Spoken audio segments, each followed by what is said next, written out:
All right, y'all, a couple of things we're gonna do today. Billy from Perma Pastures farm, of course.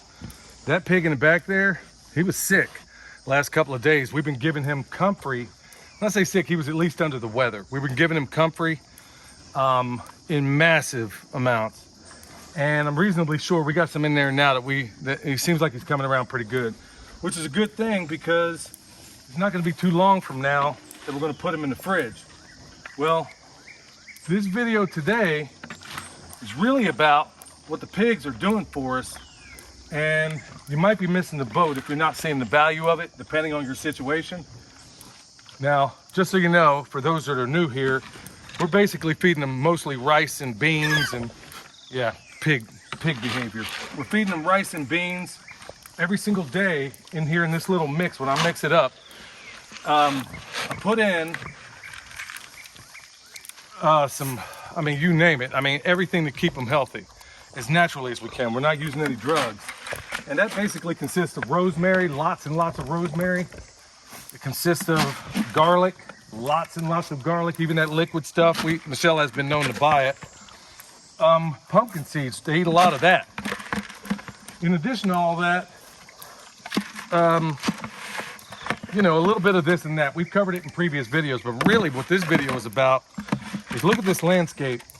I know right now it looks like a moonscape for the most part. We're still dealing with all the junk that was left here on this property. You can see a pile of T-posts over there. You got, well, some of them up here that we didn't yet get to in an old post. And then they even got some of this stuff mixed up on some trees, which is exactly what you don't want to do. So what does that mean in terms of the pigs? Well, for us, what it means is we'll use them. Look at this little sunburst tomato. They'll eat that too. So all the things that went rotten or things we couldn't get to or things that went bad, they take care of that too. But look at this. This place, if you saw it beforehand, we've been given before and after of what the pigs have done. Every single space I'm standing on right now was nothing but a thickety, thorny, awful mess. Now we're gonna walk over here before we get to the main star of the show. We're gonna walk over here and I'm gonna show you what the succession looks like after them.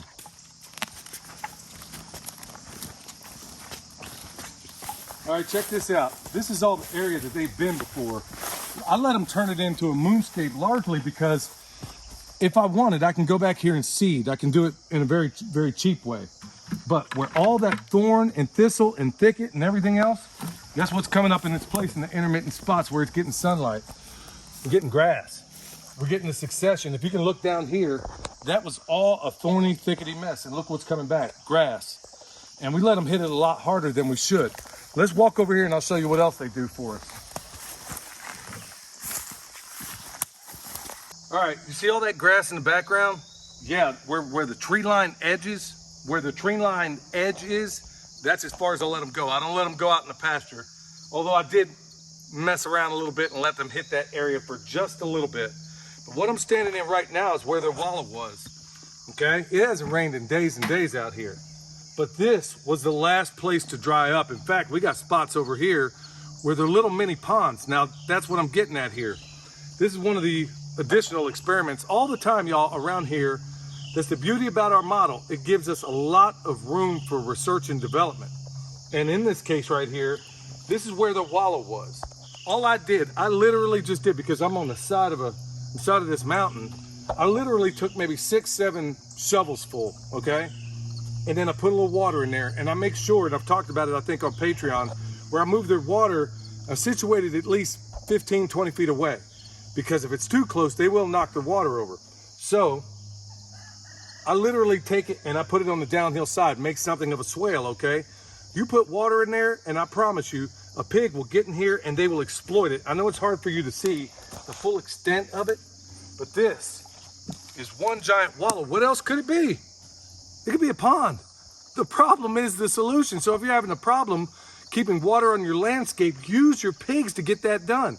Let's go over here and let's look at some other ones. All right, check this out, y'all. Cattle will even do this to a certain extent when you get in this kind of environment, but they also made something of a terrace. You can have them do that stuff too. They will literally sculpt your landscape if you do it strategically. Because despite what a lot of people tell you, if you're on a hill if you put cattle, and you see it all throughout here, anybody that puts cattle in these mountains, to get from this mountain to this mountain, they don't just walk the valley in between. They will find contour for you. I kid you not. In fact, if you have two mountains next to each other, watch the path they take to get from here to here. They're going to go all the way around, even though it seems longer. They're not going to do what you and I would do and walk straight from A to B. They're going to use the least amount of energy to get from this hilltop to this one. So they're going to find a ridge or a level place all the way around. If you doubt me, you look anywhere in these mountains, you'll see it. Well, pigs, a lot of times, do the very same things. From their water bucket that was over here to the wallow that was over there, they created something of a terrace. Now, what could you do with that? Now, this is a micro terrace, I would call it, but it's still a terrace. I could leave it as a footpath, which I do, or it could even be a growing medium. Think about that, y'all. The problem is the solution. The pigs not only knocked out every bit of thorn and thistle and thicket that was here, also over here. Take a look down there. All of that coming back. You see thorns and stuff here and there, but nowhere near the intensity that it was before, y'all. That is the beauty of permaculture. When I say permaculture is my passion, y'all, I'm not kidding. This is what I go to sleep thinking about. Well, it's almost what I always think about, but when I wake up, it's what I think about before and after I do my prayers, y'all. And especially, we have got to be on top of that these days for a whole bunch of reasons. But look at what they do for you. They made a terrace. They made a little pond. Let's go over here and look at some more.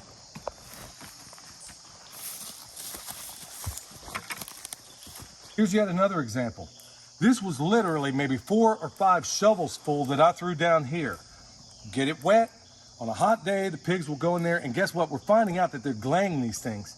Honestly, if I were to scoop some of this out, if I were to exploit this, when the pigs were in here, how many micro ponds could I have on this property? Now, we've done experiments before, up there in the dog pond, and then down there at the bottom, we didn't put pigs there. It just made sense up top. We had the pigs there when we were little because we were still trying to figure out how to make this work. But along the way, I've been doing experiments. Every single time they move from one paddock to the next, we have them do more experiments. And this is one of them. So we're finding out that they literally will go in there and take a spot that ordinarily wouldn't hold water, and they will make it so that it does. So now I could have a micro pond. It could be a little crawdad pond. It could be any number of things you would want it to be. And then in addition to that, y'all, I don't know if you can see it, but there's a whole lot of wood laying down here. And then over there, there's a lot of we've talked about it before, how we're in an area, because the previous owners had let their cattle just go nuts. They decimated the woods. Probably 80% of these trees need to come down, and we're going to fix that in time. But what they've done is they've opened this up to give us an opportunity to grab all this deadfall that will make really nice firewood. It really will. So that's yet another benefit that they did. Now let's look at where they currently are, because it's right over here. And we got a hose coming out. This is how we water them. And it might, to a certain extent, look like a moonscape, because that's exactly what I want right now. I know that I can come in here. I'm getting close to that time of year.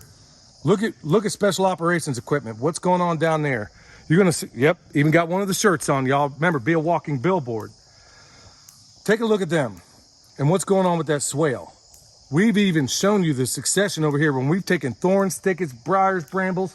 All of that stuff is still up in here, but they've made it to where we can easily access this stuff with a sawzall or even in sometimes a chainsaw. This was impassable, y'all. I kid you not. This whole area, was absolutely impassable. But here's going to be one of the final stops because we're about ready to process them. We'll get them moving that way. But right over here is yet another area. This is a prime example of what I've been talking about in terms of, okay, here she comes. Right over here, look at that, y'all. And by the way, they won't knock them buckets out of the ground as long as I leave the Walla that far away.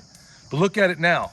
That's now been exploited. I put it there. I'm doing all kinds of experiments because frankly, there's just not enough information on this stuff. And like I said, there's a fair amount of what we do here that is straight up R&D, and I love it. All right, y'all. So we got the little piggies up the hill getting their grub on. We got one of them over there chilling, one over here drinking. And if I were a pig, this is the area I'd want to be. So Listen, y'all, if you need anything from us, whether it's comfrey salve, bone sauce, world's best deer repellent, we make it, we sell it. If you need anything else down below, whether it's a chicken processing, and get the world's best coffee, I ain't kidding, y'all, the Hollow Roast coffee, you can get that down below. So let's start supporting one another. Let's wear each other's shirts. Let's do all the things we can to make ourselves the kind of cohesive unit that's nearly impossible to break, okay? All right, y'all, till next time, this is Billy from Perma Pastures Farm, where permaculture is my passion. And these little guys are well, they ain't so little no more, but they're a lot of the reasons why. We'll see you next time.